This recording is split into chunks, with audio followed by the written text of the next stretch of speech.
Okay, today we are in beautiful LA.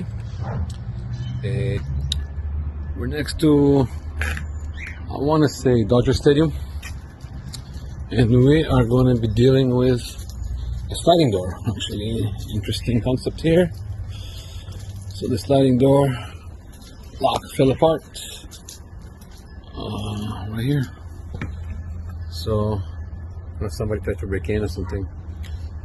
We have a good helper today. Hey, kitty. Okay. So we are, like I promised, to see you on the other side. This is the other side.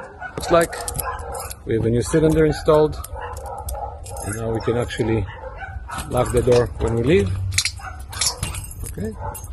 And open it when we're back.